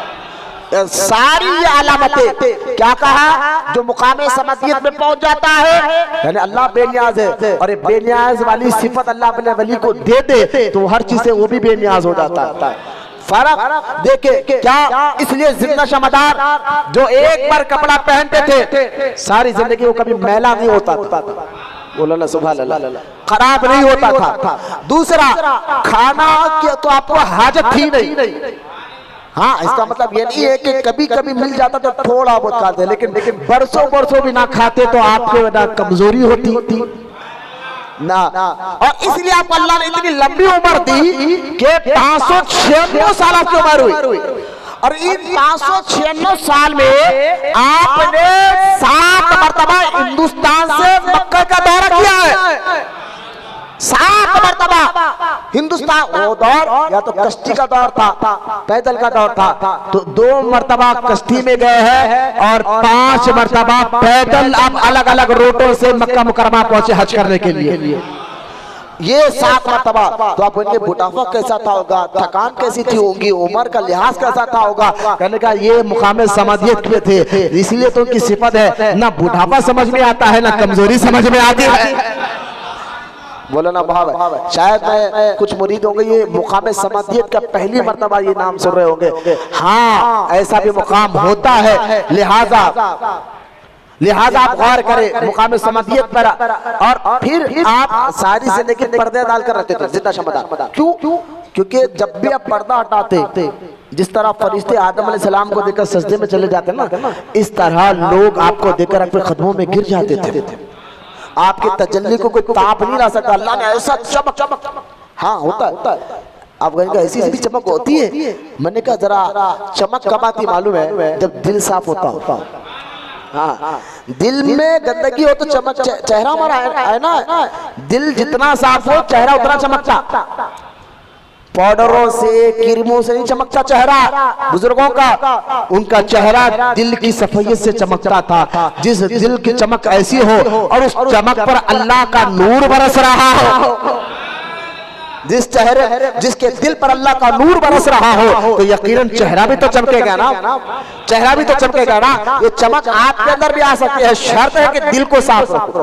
क़द अफ़लहा मन तज़क्का, 30वें पारे में अल्लाह फरमाता है क़द अफ़लहा मन तज़क्का। तहक़ीक़ जो दिलों को पाक कर लेते हैं वो कामयाब हो जाते हैं। अब दिल में झूठ भरा हुआ हो, दिल में गुस्सा भरा हुआ हो, दिल में तकब्बुर भरा हुआ हो, ग़ीबत की आदत भरी हुई हो, ऊपर कितने भी अच्छे कपड़े पहन लो, पाउडर लगा लो, भारी भारी क्रीम लगा लो, चेहरा नहीं चमकता। असल चेहरा दिल के साफ होने का नाम होता है। जितना दिल साफ होता है, अगर काला भी हो तो वो इमाम बन जाता है आशिकों का, जैसा कि हज़रत बिलाल रज़ी अल्लाह तआला अन्हु को देखा। तो खैर ये हज़रत जिंदा शमदार रज़ी अल्लाह तआला अन्हु का मुकाम मर्तबा कि आप सारी जिंदगी मुकाम समझियत आने के बाद पर्दा डालकर रहते थे चेहरे पर। फिर आपको भूख नहीं लगती, प्यास नहीं लगती थी, आपके कपड़े मैले नहीं होते थे। फिर आप जो है जिंदा शमदार रज़ी अल्लाह तआला अन्हु पूरे हिंदुस्तान का आपने दौरा किया, तफरी की। मैं तफरी नहीं कहूँगा, ये दौरा घूमने फिरने के लिए नहीं होता था। जिंदा शमदार का दौरा, जितने दौरे आपने फरमाए हैं वो घूमने फिरने के लिए नहीं होता था। वो दौरा जो है दीन की तबलीग के लिए हुआ करता था। इसलिए आप देखें जिंदा शमदार रहमतुल्लाह ताला अलैह पूरे, अच्छा जब उस वक्त ना पाकिस्तान बना था ना बांग्लादेश बना था, ये जब की बात है। जिंदा शमदार रज़ी अल्लाह ताला अन्हु कहाँ का आपके चिल्ले है पूरे हिंदुस्तान में, जहाँ मुझे इल्म है 1800 चिल्ले। अच्छा ये चिल्ले गौसे पाक का नाम क्या चिल्ला हम जैसा हम बना लेते थे कि घर के बाहर एक चबूतरा डाल कर, ऐसे इसको चिल्ला नहीं। जिस चिल्ले की मैं बात कर रहा हूँ जहाँ आकर आप बैठे थे, उन चिल्लों की बात कर रहा हूँ। जहां आकर आप बैठे थे उन चिल्लों की मैं आपको बात कर रहा हूं। वो चिल्ले 1800 है पूरे हिंदुस्तान में। जहां बैठे थे, जहां बैठकर आपने तबलीग की थी, जहां बैठकर आपने दीन का काम किया था, वो 1800 चिल्ले आपके मौजूद है। आप पूरे हिंदुस्तान में तो है ही। आप देखें हैदराबाद एक शहर जो है पाकिस्तान में, वहां पर भी आपका चिल्ला है, कोयटा में आपका चिल्ला है, इसी तरह लाहौर में आपका चिल्ला है, पंजाब में आपका चिल्ला है, कश्मीर में आपका चिल्ला है, जम्मू में आपका चिल्ला है, श्रीनगर में आपका चिल्ला है, राजस्थान में है, अहमदाबाद में है, बिहार में है, बड़ौदा में है, जबलपुर में है, कानपुर में है, बहराइच में है, आसाम में है, कलकत्ता में है, मद्रास में है, कराची में है, मुंबई में है, इसके अलावा पूरी दुनिया भर में, साउथ अफ्रीका में आपके चिल्ले है, ईरान में है, इराक में है, बगदाद में है, जहां जहां मैं आपका नाम बताऊं, यूं समझे कि हजरत सैयद अहमद बदियुद्दीन जिंदा शमदार रज़ी अल्लाह ताला अन्हु वो बुजुर्ग है जिन्होंने पूरी दुनिया का दौरा किया था और बड़े बड़े बुजुर्गों से फैज लिया भी और बड़े बड़े बुजुर्गों को फैज दिया भी है। आप समझिए जिंदा शमदार। अच्छा, एक जिंदा शमदार बोलने के बाद में और ही वजह बताता हूँ। जब आप हिंदुस्तान तशरीफ लाए तो यहाँ जंगलों में जो है, हिंदुस्तान के राजस्थान के जंगलों में और बड़े बड़े जंगलों में यहाँ साधु संत का बहुत गलबा था। साधु संत वो लोग सांस रोक कर एक जगह बैठ जाते थे। एक दिन 2 दिन हम 10 मिनट सांस नहीं रोक सकते, 15 मिनट सांस रोक सकते, हम नहीं रोक सकते। लेकिन वो देखो, मैं कोई गाड़ी पे बैठ के अंदर तक आ रहा हूँ, पूरा गाड़ी अंदर लेके जा रहे।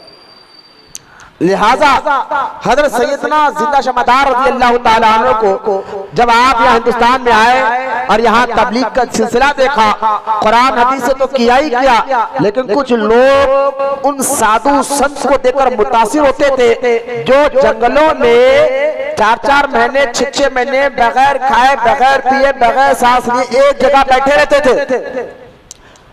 हाँ, प्रैक्टिस देखे उनकी, 4-4 6-6 महीने बगैर खाए, बगैर पिए, आप सांस रोके एक जगह बैठे रहते थे। हजरत सैयद अहमद बदियुद्दीन जिंदा शमदार रज़ी अल्लाह ताला अन्हु ने जब ये देखा तो आपने फरमाया, अच्छा इसके जरिए तुम दीन को मजहब को समझना चाहते हो? ये 6 महीने बैठते हैं। हजरत जिंदा शमदार बगैर खाए, बगैर पिए और बगैर सांस लिए अल्लाह का विर्द करते करते 1-1 साल बैठकर बताया। और आपका ये बैठना लोगों के हाथ चुमे, पैर चुमे, वाह के लिए नहीं था, दीन की तबलीग के लिए था, दीन को सच दिखाने के लिए था। इसलिए आप इस तरीके से भी तबलीग की और कईयों लोगों ने आपके हाथ पर कलमा पढ़ा था, हजारों लोगों ने आपके हाथ में कलमा पढ़ा था। आप उसे बड़े बड़े बुजुर्ग मुलाकात की है, सरकार सैयदना मखदूम अशरफ समनानी रज़ी अल्लाह ताला अन्हु आप खुद जो है जिंदा शाह मजार से मुलाकात के लिए आए और हजरत जिंदा शमदार ने मखदूम अशरफ समनानी को आपने खिरक़े मोहब्बत पहनाया था। आप जब आपकी उम्र 350 साल के करीब थी, आप जो है फिर से हज कर और फिर अपने इलाके जो है मुल्क शाम गए, वहां पर आपने अपने 3 भतीजों को लिया, वहां से होते होते बगदाद आए। उस वक्त बगदाद में गौसे पाक की उम्र 52 साल थी। आप जिंदा शमदार 350 साल की उम्र में और गौसे आजम की उम्र 52 साल की उम्र है। आप गौसे पाक से मुलाकात के लिए आए और आप दोनों की जब मुलाकात हुई है, दोनों भाई भी है ना, ये भी हसनी हुसैनी है, ये भी हसनी हुसैनी है। जब दोनों की मुलाकात आपस में हुई है तो सैयद अहमद बदियुद्दीन जिंदा शमदार रज़ी अल्लाह ताला अन्हु ने फरमाया था, ऐ शेख अब्दुल कादिर जिलानी, आप सिफते रहमान से बाहर आइए, आपका जलाल कम कीजिए। हजारों लाखों लोग आपसे फैज होने वाले हैं, हजारों लाखों लोग आपके करीब आने वाले हैं, लेकिन आपका जलाल का हाल यही रहा तो लोग करीब कैसे आएंगे, लोग फैज कैसे लेंगे? हजरत शेख अब्दुल कादिर जिलानी गौसे आजम दस्तगीर रज़ी अल्लाह ताला अन्हु ने फरमाया था कि ऐ सैयद अहमद बदियुद्दीन, आपके कहने पर, क्योंकि आप वली भी है, मेरे भाई भी है, आपके कहने पर मैं अपने जलाल को कम कर सिफते रहमान से निकलकर सिफते रहीम की तरफ आता हूं। बोला मोहब्बत है। गौसे आजम ने आपके कहने पर अपने जलाल को कम किया, पब्लिक को अपनी तरफ बुलाया और फैज पहुंचाया। ये हाजा सैयद अहमद बदियुद्दीन जिंदा शमदार रज़ी अल्लाह ताला अन्हु। एक रिवायत में आता, मैं इसकी तहकीक कर रहा हूँ कि बीबी नसीबा गौसे आजम की एक बहन थी, उनका एक बेटे थे जिनका नाम सैयद जमालुद्दीन था। उनको लेकर गौसे आजम की मर्जी से और गौसे आजम की बहन की मर्जी से उनको लेकर, जिनका नाम सैयद जमालुद्दीन था, आज उनका मजार बिहार में है, जिनको लोग जानिमन जन्नती से जाने और पहचाने जाते हैं। सैयद जमालुद्दीन को लेकर हिंदुस्तान हिंदुस्तान की तरफ आए और हिंदुस्तान में आने के बाद हजरत जिंदा शमदार ने गौसे आजम के इस भांजे सैयद जमालुद्दीन को जो है जाहिर बातिन की तरबियत की और तरबियत करने के बाद इल्म रूहानियत में कमाल अता फरमाया। कमाल अता फरमाने के बाद हजरत जिंदा शमदार ने फरमाया अब तुम राजस्थान के इलाके में जाओ, वहां के जंगलों में बैठकर अल्लाह की इबादत करो, वहां तुम्हें दीन का काम करना भी होगा। हजरत सैयद जमालुद्दीन रहमतुल्लाह ताला अलैह अपने मुर्शिद के हुक्म पर आप राजस्थान के जंगलों में जाते हैं, वहां जाकर अल्लाह की इबादत में बैठते हैं। तो वहां पर भी साधु संत बहुत थे, हजारों की तादाद में थे। वो आए और आकर कहने लगे आप लोग इस जंगल से चले जाइए, ये जंगल हमारा है, हम यहाँ तपस्या करते हैं। सैयद जमालुद्दीन ने फरमाया मेरे पीर ने यहाँ भिजाया, मैं यही बैठूंगा और यही बैठकर मेरे रब की इबादत करूंगा। जब बात बढ़ी तो उन साधु संतों ने कहा ठीक है आप भी बैठे हम भी बैठेंगे, जो आखिरी में उठेगा उसका ये जंगल हो जाएगा, जो आखिरी में उठेगा उसका ये जंगल हो जाएगा। सैयद आपने इजाजत दी, जमालुद्दीन जानी मन जन्नती ने इजाजत दी गई, आप उस जंगल में बैठ गए। कोई 10 साल के बाद उठा पुजारी, कोई 20 साल के बाद उठा, 30 साल के अंदर तो साधु संत सब उठ गए और सरकार सैयद जमालुद्दीन अपने पीर के हुक्म से 100 साल के बाद उस जगह से उठे हैं। आप इस करामत को देखकर उस जंगल में साधु संत जितने थे कलमा पढ़कर मुसलमान भी हुए। मैं बताना समझाना चाहता हूँ, बैठकर उन्होंने ये काम पहुंच गए हैं, बस उन्होंने ये साबित किया दीन सच्चा, रसूल पाक सच्चे हैं, कुरान सच्चा है। इस तरह आपके मुरीद और खलीफा पूरी दुनिया भर में फैले हुए हैं। आपके एक मुरीद, आपके एक खलीफे का मजार बेंगलुरु के शहर कोलार में भी है। कोलार शरीफ आप जानते हैं, बेंगलुरु से 40 किलोमीटर पे आता है कोलार। वहां पर हजरत जिंदा शमदार रजी अल्लाह ताला अन्हु के एक खलीफा है जिनका नाम सरकार सैयदना कुतुबुद्दीन गौरी है रजी अल्लाह ताला।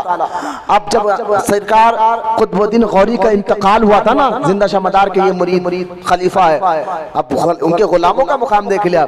जब इनका इंतकाल हुआ था तो इंतकाल होने से पहले आपने अपने मुरीदों को वसीयत की थी कि देखो जब मेरा इंतकाल हो जाए तो मुझे गुस्ल देने के बाद, कफन पहनाने के बाद, नमाज जनाजा पढ़ाने के बाद अब मेरे जनाजे को लेके चलते रहना और जहां नमाज का वक्त वहां रुकना, पहले नमाज अदा करना, फिर उसके बाद चलते रहना। और जिस जगह से मेरा जनाजा ना उठे वहां मुझे दफन कर देना। बोलो ना सुभान अल्लाह। हजरत सरकार कुतुबुद्दीन गौरी रजी अल्लाह ताला ने वसीयत कर दुनिया से जाते हैं। ये गुलाम है जिंदा शमदार के, ये गुलाम है जिंदा शमदार के। अब आपका जनाजा आपके मुरीदीन लेके चल रहे हैं, चलते चलते चलते सिर्फ नमाज का वक्त होता, फजर ज़ोहर असर मगरिब इशा नमाज का वक्त होता, रुकते नमाज पढ़ते फिर लेके चलते। और जैसा चलते चलते 10 साल हो चुके थे। कितने साल? 10 साल हो चुके थे। फिर आपका जनाजा कुतुबुद्दीन गौरी का जनाजा जहां मौजूदा इस वक्त कोलार में है, वहां एक रानी का एक पुराना इबादत खाना था और रानी हर वक्त वहां आकर अपनी इबादत करती थी। उस बुत खाने के सामने आपने जनाजे को रखा, मुरीदों ने नमाज पढ़ा, जनाजा उठाने की कोशिश की, अब जनाजा उठ नहीं पाया, जनाजा उठ नहीं पाया। सिपाही आ गए, कहने के ये जो रास्ता है सामने जो इबादत खाना है ये हमारे रानी का है, लिहाजा फौरन अपने जो भी है इसको हटाइए। आपने फरमाया मुरीदों ने हमने बड़ी कोशिश कर ली लेकिन जो है ये जनाजा यहाँ से उठ नहीं रहा है, करे तो क्या करे। तो उन लोगों ने जब ये बात रानी तक पहुंचाई, रानी ने कहा कि हत्थियों को बुलाया जाए और जंजीर से उसको खींचा जाए। 4-5 हत्थी आए और पूरी ताकत लगाकर हत्थी खींच रहे हैं। जनाजा अपनी जगह से टस से मस नहीं हो रहा है, जनाजा अपनी जगह से टस से मस नहीं हो रहा है। रानी ने कहा जब सारा वाकया सुना, कहा 10 साल से तुम लेके फिर रहे हो, ऐसा भी हो सकता है, चलो तुम्हारा पीर का चेहरा तो दिखाओ। जब चेहरा देखा तो रानी ने फौरन कलमा पढ़ा, अशहदु अल्ला इलाहा इल्लल्लाह व अशहदु अन्ना मुहम्मदन अब्दुहु व रसूलुहु, और फरमाया जो 10 साल में जिसका चेहरा ऐसा नूरानी हो उनका दीन कितना सच्चा होगा, उनका इस्लाम कितना सच्चा होगा। बुजुर्गान दीन कोई वसीयत करते हैं अपनी वाह-वाह के लिए नहीं करते, दीन की तबलीग के लिए करते हैं। आपको पता था कि 10 साल के बाद वक्त की एक बहुत बड़ी रानी कलमा पढ़ेगी तो हजारों लोग कलमा पढ़ेंगे। आपके जनाजे भी लोगों को तबलीग करते थे। ये हजार आज वो बूथ खाने को तोड़कर आज भी आपके मजार सरकार सैयदना कुतुबुद्दीन गौरी रज़ी अल्लाह ताला अन्हु के मजार मुबारक उस जगह मौजूद है जहां आज भी हजारों लाखों लोग फैज ले रहे हैं। आप जरूर जाए, बेंगलुरु से 40 किलोमीटर पर हाजिरी दे। अल्हम्दुलिल्लाह उस दरबार में मुझे भी 2 मरतबा हाजिरी का शर्फ हासिल हुआ है। लिहाजा जिनके गुलाम ऐसे हो, बोलो ना सुभान अल्लाह, जिनके गुलाम ऐसे हो उनके पीर कैसे होंगे।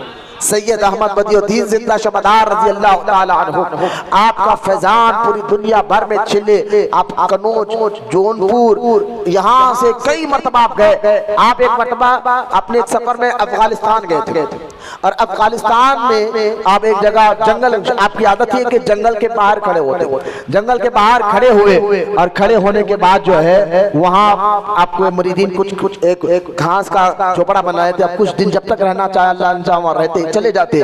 फिर आपने अपने मुरीदों को प्याला दिया, एक लोटा का पानी लेकर आओ। अब वो गए तो अफगानिस्तान का इलाका पहले पानी कम, तो वहाँ के लोगों ने कहा कि हम पानी नहीं देंगे, इतने लोग तुम लोग पानी पीएंगे, पहले कुएं में पानी कम है, हमारा हाल क्या होगा। उन्होंने गुस्ताखी की, छिड़कियां दी और आपको वहां से हकाला।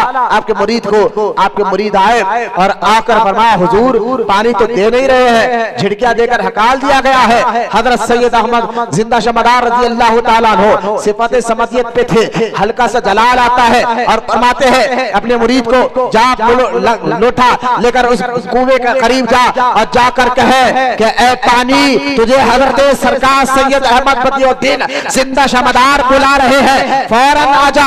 आप लोटा रखा, पानी कुएं का था। जैसा ये लफ्ज कहा, अल्लाह अपने वलियों को पानी पर भी हुकूमत देता है, हवाओं पर भी हुकूमत देता है, आग पर भी हुकूमत देता है। अगर इस तरफ जाओ तो कुरान हदीस में साबित कर सकता हो। लिहाजा आप तवज्जो फरमाए, इतना कहना था जो पानी कुएं के बिल्कुल पेटे के पास था, वो पानी इतना उबला बाहर आया, पूरे लोग हैरान हुए और बाहर आकर लोग के सामने वो पानी जो है आपके बर्तन में गिरने लगा और फिर बर्तन भर गए। फकीर वहां से बर्तन उठाता है, पानी फिर परिंदे की तरफ चला जाता है। इस करामत को देखकर इलाके के सारे लोग आए, अपने आए बेगाने आए, सरकार सैयद जिंदा शमदार की बारगाह में तौबा की, हाथ पे बैठ किया। कईयों ने आपके जिंदगी में उसी वक्त कलमा पढ़ा, इसलिए कई लोग आपके हाथ पर कलमा पढ़कर मुसलमान हुए हैं हिंदुस्तान में। अगर इंडिया की तारीख लिखी जाएगी तो जहां पर इस्लाम लाने में ख्वाजागान का नाम आता है और हजरत मखदूम सालार मकसूद का नाम आता है, तो वहीं पर सबसे पहला नाम जिंदा शमदार का भी आता है। अंग्रेजों की आप तारीख उठाकर देखे, उन्होंने लिखा कि मदारी सिलसिला मदारी के बुजुर्ग ने हिंदुस्तान में इस्लाम लाया है। ये कौन है? अरे सालार साहू, जो महमूद गजनवी के मामू थे। सालार साहू जब महमूद गजनवी के साथ हिंदुस्तान आए थे, तबलीग कर रहे थे और फिर एक बार सालार साहू जा रहे थे तो इत्तेफाक उनका गुजर जिंदा शमदार के सामने से हुआ। जिंदा शमदार ने सालार साहू को देखकर कहा था, ए मसूद सालार के बाप, बोलो सुभान अल्लाह। सालार साहू को देखकर क्या कहा जिंदा शमदार ने, ए मसूद गाजी के बाप इधर आ। आप हैरान हो गए। सालार साहू देखे कि अजीब पोशाक, एक रुआत दबदबे वाला दुर्वेश बैठा हुआ है और चेहरा कैफियत ही अलग है। सालार साहू रज़ी अल्लाह ताला अन्हु ये गए करीब और जाकर उनको सलाम कहा हुजूर आपने कहा मसूद गाजी के बाप, मेरे तो कोई ऐसा नाम का बेटा है भी नहीं, ना बेटा भी हुआ भी नहीं। हजरत जिंदा शमदार ने फरमाया था, हुआ नहीं तो क्या होने वाला है, हम उसको देखकर ही तो पुकार रहे हैं। बोलो ना सुभान अल्लाह। तो दुनिया ने देखा हजरत मसूद गाजी रज़ी अल्लाह ताला अन्हु, जिनका आज भी मज़ार बहराइच में है। यूपी के शहर बहराइच में है। व्हाइट कलर के जो धब्बे जिस्म पे आ जाते हैं, कोढ़ की बीमारी कहते हैं। हर हफ्ते में ऐसे बीमारी वाले 2 से 3 ठीक होते हैं, क्योंकि मकसूद गाजी मियां सालार रहमतुल्लाह तआला अलैह के मजार के गुसारा का पानी एक कुएं में डाला जाता है और उसके अंदर जो है बीमारों को छोड़ा जाता है। खास तौर पर कोढ़ की बीमारी वाले सुने, जब वो पानी का गुस्ल करते हैं, अल्लाह ताला मसूद गाजी मियां सालार के सदक़े में उनको शिफा अता फरमा देता है। ये कौन है मसूद गाजी मियां सालार? सालार साहू के बेटे हैं, महमूद गजनवी के भांजे। और ये कब आए थे? पढ़कर देखो, महमूद गजनवी ने सोमनाथ को फतह करने के लिए गरीब नवाज से भी पहले के बुजुर्ग महमूद गजनवी के रहने वाले थे, हिंदुस्तान आए थे। उनके साथ मसूद गाजी मियां सालार भी थे। इनको फैज देने वाले का नाम है जिंदा शमदार रज़ी अल्लाह ताला अन्हु। जिंदा शमदार के कितने करामा, कितने वाक़यात, कितने बातें आपके सामने बताऊं। आपने शादी नहीं की जिंदा शमदार, और आपके जो 3 भतीजे आपके साथ हैं उनसे औलाद आज भी चल रही है। बाबा तैफूर, बाबा फंसूर, बाबा मंसूर, ये 3 जो है आपके भतीजे थे, तैफूर, फंसूर और मंसूर रज़ी अल्लाह ताला अन्हुम अजमाइन। इन तीनों की औलाद से आज भी मदारी सैयद मौजूद है, आज भी मदारी सैयद मौजूद है। उसके बाद आपको फैनल हुक्म हो जाता है सरकार अलैहिस्सलाम का कि अब आप जाइए। ख्वाब में आकर हुजूर फरमाते हैं, क्या मेरे बेटे आप मक्खनपुर में एक इलाका है, वहां जाओ, उस नदी के किनारे तुम मुस्तकबिल वहीं पर रहोगे, अब सारी जिंदगी तुम वहीं पर बसर करोगे। हुजूर के हुक्म पर आपने मक्खनपुर की तरफ सफर करते करते जब मक्खनपुर के उस इलाके, उस नदी के किनारे आकर बैठे, वहां बड़े बड़े दियो थे, बड़े बड़े जो है बड़े बड़े दियो, जहां रोज 8 दिन में एक बार गांव के इंसानों, मक्कापुर के करीब के गांव के इंसानों को लाते, काट कर उनका खून पिया करते थे। इस तरह कई लोग गांव खाली कर भाग गए थे, कुछ जो लोग मजबूर थे मौत का इंतजार कर रहे थे। अब देखे ऐसे मौके पर वहां के लोग ऐसे हालात में है, जिंदा शमदार उस इलाके में चले जाते हैं और उसी नदी के किनारे अपना मुसल्ला बिछाकर बैठ जाते हैं। मुरीदों से कहते हैं, हुजूर ने कहा यही जगह है, यही हमें मुस्तकबिल क़याम करना है, हमारा मज़ार यही बनेगा, इसी जगह पर हम हमेशा रहेंगे। उस जगह पर बैठ जाते हैं और इमादुल मुल्क जो जिन्नों के शैतान, जिन्नों का बादशाह था, वो आपकी खिदमत में रहा करता था। इमादुल मुल्क को बुलाया और बुलाकर कहा, ऐ जिन्नों के बादशाह, अब मेरे इस इलाके की घेराबंदी कर दे। अब वजह क्या थी घेराबंदी करने की, इशार करने की कि आप जो है, देखो फिर गाड़ी पे कोई अंदर आ रहे हैं, बढ़ के बाहर वालों को रोको, बोलो नहीं तो गाड़ी जंजीर लगा के रख दो। लिहाजा आपके कहने पर इमादुल मुल्क जिन्नों के बादशाह ने इशारबंदी कर दिया, और इशारबंदी करने के बाद जो है जब वो दियो अपने उस इलाके से जा रहा था, तो रास्ता वही था जहां जिंदा शमदार बैठे। अब वहां से गुजर रहा है जिंदा शमदार रज़ी अल्लाह ताला अन्हु के पास, करीब जाता है, जिन्नात उठाकर फेंक देते। खुद दियो परेशान हो गया, ये क्या हो गया, दिख नहीं रहा कोई तो मुझे फेंक दे रहा है। आखिरकार जिंदा शमदार पर नजर पड़ी और वो ताइब हुए और कई वाकयात है, फिर उन्होंने तौबा की, वो भी कलमा पढ़े। फिर वहां पर जिंदा शमदार ने मक्खनपुर में रहना क्या शुरू किया। वो पानी आज भी उस तालाब आज भी है, इस वक्त भी है, और साल में एक बार ये करामत देखने को मिलती है। उसी तालाब से लोगों के सामने पानी लाया जाता है और जिंदा शमदार के आस्थाने पर एक देख है, उस देख में डाला जाता है और उसको पकाते हैं। कुछ देर पकाने के बाद थाला हटाकर देखो तो दूध बन जाता है। साल में एक बार आज भी करा, अपनी आंखों से आप जाइए, अल्लाह को जिंदगी दे तो अगले साल जमादिल अव्वल का यही महीना 17 तारीख को वहां, चांद की 17 तारीख को वहां रहे, ये मंजर अपनी आंखों से देखे कि पानी तालाब से लाकर डाला जाता है, लेकिन बन जाता है दूध, और लोग तबरुक के तौर पर साल में एक बार पीते हैं। आज भी, इस वक्त भी आप इंटरनेट पर जाए, कल परसों आपका 2 दिन पहले उर्स हुआ है, आपको ये करामत यूट्यूब पर डाली गई है। हाँ, आज भी उसे जैसा कि मलिक रेहान बाबा, नाम सुना आपने बुजुर्ग का, मलिक रेहान बाबा, ये रत्नागिरी डिस्ट्रिक्ट में आते हैं, महाराष्ट्र में। अगर हम गोवा को जा रहे हैं तो रास्ते में रत्नागिरी आता है, वहां पर जो है ऊपर पहाड़ के ऊपर, जैसा हाजी मलंग बाबा है मुंबई में, वहां पर इनका मजार है, मलिक रेहान बाबा रहमतुल्लाह अलैह। आज भी इनकी करामत आज इस वक्त भी हर साल देखने में आती है। साल में एक बार जब उरस हजरत का आता है ना, तो उरस के वक्त खादिमीन संदल लेकर दरवाजे के बाहर खड़ जाते हैं और आवाज देते हुजूर हम आ गए हैं। आज भी इस वक्त भी आपका दरवाजा संदल में खुद ब खुद खुलता है।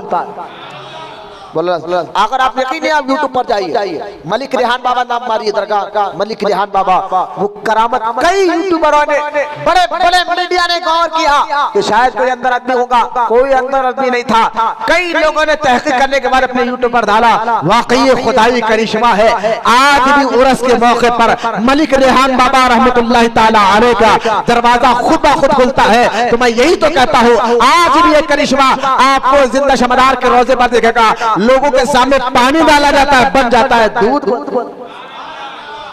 आपके करामात इतने हैं। आप ख्वाजा गरीब नवाज के आस्थाने के करीब जिंदा मदार टेकरी बोल कर पहाड़ का इलाका है, वहां जाकर आप इबादत में बैठे। गरीब नवाज को मालूम हुआ कि जिंदा शमदार आए। उस वक्त गरीब नवाज हिंदुस्तान आ चुके थे, अजमेर शरीफ में ही थे। उस ऐसे दिन हजरत जिंदा शमदार रजी अल्लाह तआला अन्हु उस मदार टेकरी में इबादत के लिए बैठे। गरीब नवाज को मालूम हुआ, खुद ख्वाजा गरीब नवाज मुलाकात के लिए गए और उस मदार टेकरी में जिस हुजरे में आप बैठे थे, उस हुजरे को बंद कर 3 दिन तक ख्वाजा गरीब नवाज जिंदा शमदार आपस में राज़ो नियाज की बातें करते रहे। बोलो मोहब्बत से सुभान अल्लाह। राज़ो नियाज की बातें करते रहे। ये आपका जिस्म पे ना कपड़े मैले होते थे, भूख नहीं लगती थी, चेहरे पे हमेशा रुमाल रहता था। कोई देखने को कहता तो आपको उसके कहने पर चेहरे पे से नकाब हटाते तो कल हजारों लोग कलमा पढ़ते थे। और इसलिए दारुल शिको ने सफीनतुल औलिया में 300 साल पहले किताब लिखी गई, सफीनतुल औलिया। औरंगजेब के भाई दारुल शिको ने अपनी किताब सफीनतुल औलिया में ये बात लिखी कि सबसे ज्यादा किसी बुजुर्ग के हिंदुस्तान में उरस में किसी बुजुर्ग के आस्थाने पर लोग जाते हैं तो जिंदा शमदार रज़ी अल्लाह तआला के ज़ात मुबारक है। उस दौर में भाई अभी तो ट्रेन प्लेन सब के जरिए है। 300 साल पहले क्या जरिए था मक्कनपुर यूपी के इस इलाके में जाने का, लेकिन 5-5, 10-10 लाख आदमी उरस में रहते थे उस दौर में। 300 साल पहले ये दारुल शिका। और फिर यही औरंगजेब के भाई दारुल शिको ने किताब में लिखी, अगर हिंदुस्तान के मुसलमानों को तकसीम करे 4 हिस्सों में और 4 हिस्सों में और इन 4 हिस्सों में तो फरमाते हैं औरंगजेब के भाई दारुल शिको, इन 4 हिस्सों में, अब ये हिंदुस्तान की बात नहीं, पाकिस्तान, बांग्लादेश, श्रीलंका सब आ गया, अभी बनाने था। सारे हिंदुस्तान के मुसलमानों को 4 हिस्सों में तकसीम करो। इन 4 हिस्सों में से 2 हिस्से के मुसलमान गौसे आजम के सिलसिले में मुरीद है, सिलसिले कादरिया में मुरीद है।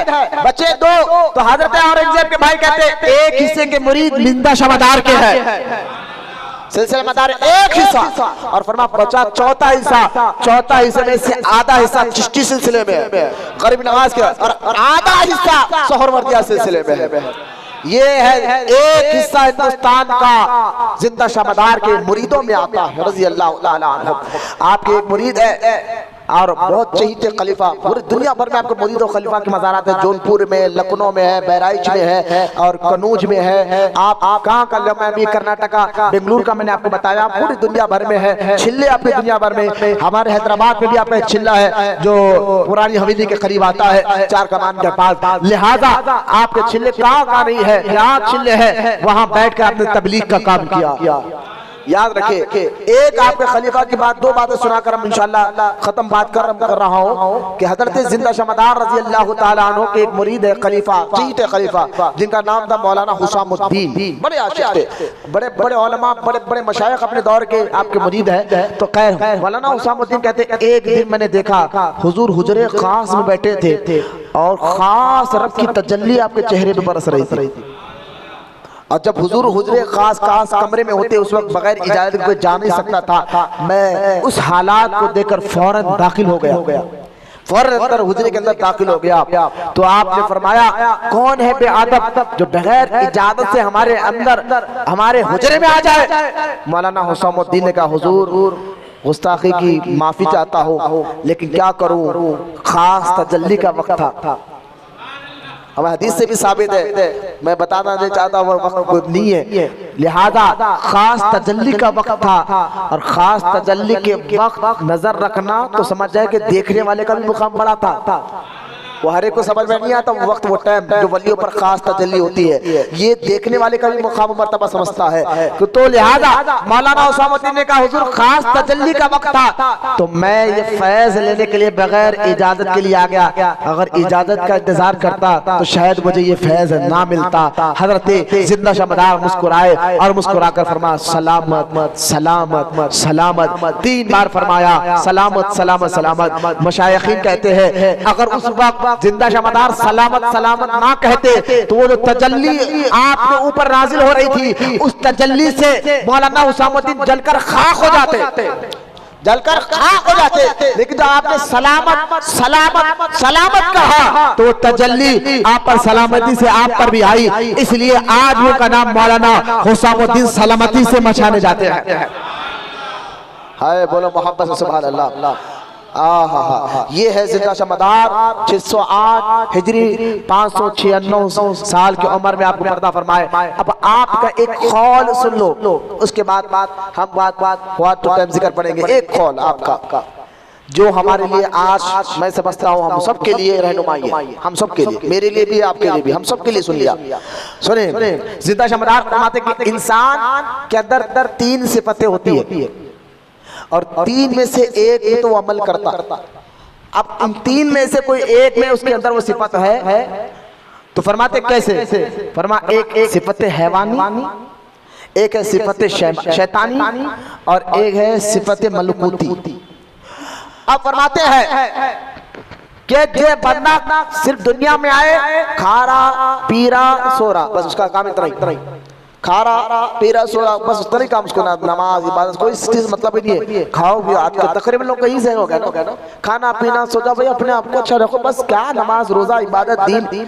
लिहाजा जिंदा शमदार कहते हैं जो बंदा ये काम कर रहा हो तो समझ जाओ ये सिफतें हैवानी इसके अंदर है। हैवान यानी जंगल के जानवर क्या करते? खाते पीते सोते और क्या करते? उनको मतलब ही नहीं है किसी चीज से, तो ये हैवानी सिफत निकालो। जिंदा शमदार बताते एक होता है सिफत शैतानी, वो बंदा जिसके अंदर ये सिफत आ जाए वो सिर्फ लड़ाई झगड़े की बात करता, खुद भी लड़ते रहता, लोगों को भी लड़ाते रहता, इधर की बात इधर, इधर की बात उधर, शैतानियत। तो लिहाजा फरमाते हैं जिंदा शमदार की सिफत शैतानी की अलामत है। और एक है सिफत मलकूती, जो फरिश्तों के अंदर सिफत है वो इबादत भी करते हैं। लिहाजा जिंदगी के मकसद को पहचानते हैं, ये सिफत जिसमें आ जाती है तो ये सिफत जिसके अंदर आ जाती है वही सच्चा मोमिन बनता है, वही अल्लाह रसूल पर यकीन करने वाला बनता है। और फिर जिंदा शमदार आगे फरमाते हैं सिफत मलकूती कैसे हासिल होगी तुम्हें? तो फरमाते अल्लाह की मारिफत से हासिल होती है, अल्लाह की मारिफत से ये सिफत हासिल होती है। मलकूती सिफत तुम्हारे अंदर हासिल होती है किससे? अल्लाह की मारिफत से। फिर आगे फरमाते जिंदा शमदार अब तुम्हें अल्लाह की मारिफत कैसे हासिल होगी? फरमाया जिंदा शमदार ने कि अल्लाह की मारिफत तुम्हें इल्म से हासिल होगी। बोलो मोहब्बत से। इल्म बुजुर्गों की सोहबत से अल्लाह की मारिफत हासिल होती है, और जिसको अल्लाह की मारिफत हासिल हो जाए उसके अंदर सिफतें मलकूती आ जाती है। ये बात आपने बड़ी पते की जो मैंने बहुत आसान कर आपको समझाया। अल्लाह की बारगाह में दुआ करता अल्लाह तमाम को कहने सुनने से ज्यादा अमल की तौफीक अता फरमाए। जितने बेटे बच्चे बूढ़े बच्चे बैठे मना सबको सच्चा आशिक रसूल बना, इनके नस्लों में क़यामत तक आशिक रसूलों को पैदा फरमाए। वमा अलैना इल्लल बलाग वल्हम्दुलिल्लाहि रब्बिल आलमीन।